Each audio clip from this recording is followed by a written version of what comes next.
Hello, this is Matthew Honor, and today we're going to be doing a quick review session of what foiling is.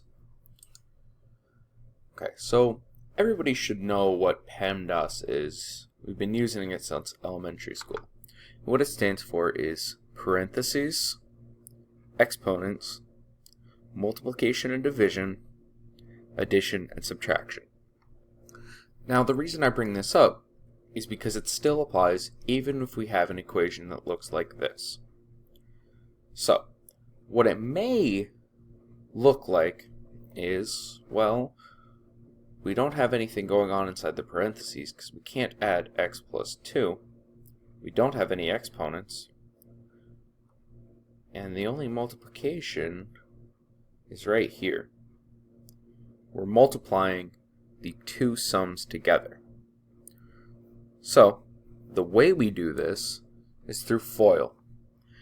And essentially what the FOIL method is a means of distribution over two functions separated by parentheses. So, what I mean by first is you're going to multiply the first terms in each set of parentheses. Outer means the outer terms, so the two terms furthest away from the multiplication. Inner refers to the two on the inside. And last is the last two, so the 2 and the 1. So, in this case, when you do all of your distribution, you should end up with x squared plus 1x plus 2x plus 2. So that comes from x times x will give you x squared. X times 1 will give you 1x. 2 times x will give you 2x. And 2 times 1 will give you 2. Now the important thing to remember here is the way that we got these three addition symbols is by following the signs that were given in the original equation.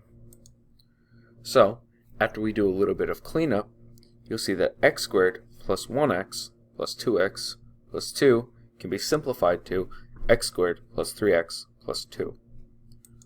Now, a common mistake that relates back to PEMDAS and your FOIL method is when you're given something like this, x plus 3 squared. Now, what a lot of people will be tempted to do is make this mistake, x squared plus 9. People will see this square and square the x, which will give you x squared, square the 3, which will give you 9, and leave it at that. Now this is a crucial mistake, because x plus 3 squared is not the same as this. X plus 3 is the same as x plus 3 times the quantity x plus 3.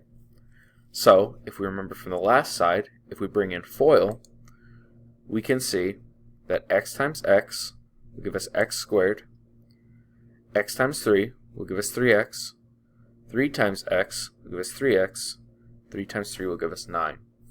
I'll go through that again using FOIL. We want to do the first, which is x times x, which will give us x squared, outer, which will give us x times 3, which will be 3x, inner, 3 times x, which will give us 3x, and last, 3 times 3, which will give us 9. So, we can see after a little cleanup, that would have given us something very different. Now, another way that we can think about this is just using distribution. So, in this case, it's clear to see. X times the quantity x minus 1 will translate directly back to x squared minus x. So for the distribution, you just take your outside term and you move it into the inside and distribute it evenly through each of the different values. So x times x will give you x squared, and then x times negative 1 will give you negative x. Now if we go back to the last slide, we can see where this comes into play. So we're taking our first values, we're distributing it to our first value, and we're giving these and putting them to the last value again, which is the exact same process as our distribution, just with an extra number put in.